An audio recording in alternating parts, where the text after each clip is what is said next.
Though it's great that positive thinking has grown in popularity and is more accessible than ever to most people, you can't live in a positive bubble and ignore the realities of life, which unfortunately are sometimes negative. Now, understand that there's a big difference between living in a negative mindset where you're always thinking of scarcity, you're always expecting the worst, where you're obsessing and dwelling over every single thing that's wrong. There's a big difference between that and between a life where you're focused on the positive, you're focused on taking positive actions, you're focused on the positive results that you'd like. However, you're also taking time to look at and process your negative emotion or the negative events that pop up in your life.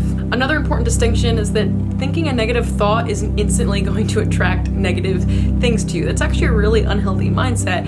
And if you don't ever look at the negatives or fully feel them, you're actually setting yourself up to later feel those emotions much more strongly because they gotta go somewhere. You have to at some point acknowledge the shit that's going on inside. What we wanna do is exist with the negative, to really look at it and pay attention to when these thoughts and feelings come up because they are important and generally they're trying to tell us something. So when you do feel a negative emotion, instead of instantly switching to a positive thought, you instead want to actually feel what that emotion feels like. You want to fully go into it. And when we feel our negative emotions and we look at them, we want to ask ourselves questions like, what is this trying to show me?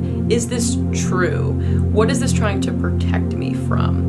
Why am I feeling this? And when we start to look more deeply into our negative emotions and rather than try to suppress them, actually experience them fully, we put ourselves in a much more healthy space to release them and go about our positive lives. And when negative events happen in our own lives, sometimes it's very true that it's not our fault, it's not anything that we did.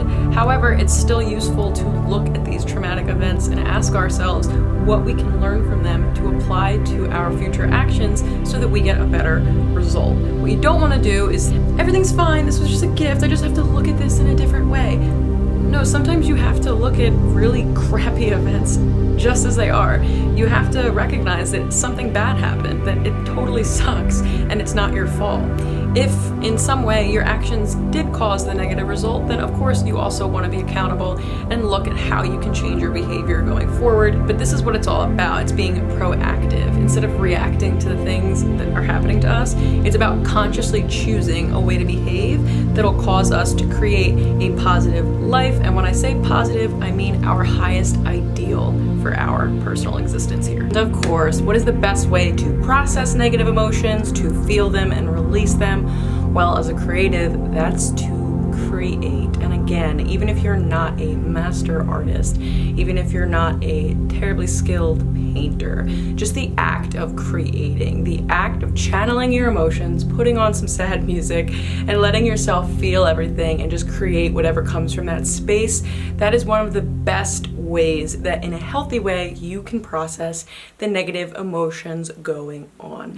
So I hope this kind of talk through was helpful for you guys in learning what to do the next time you encounter a negative event or some negative feelings that might pop up in your experience. My name's Ash. If you guys would like some more spiritual exercises that you can do with art, then go ahead and check out my last video on this exact topic. It's going to be linked in the description and linked somewhere over here, not really sure.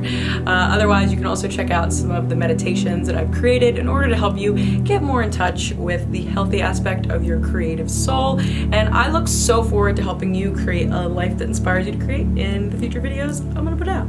So thanks for joining me today, and I will see you in the next video.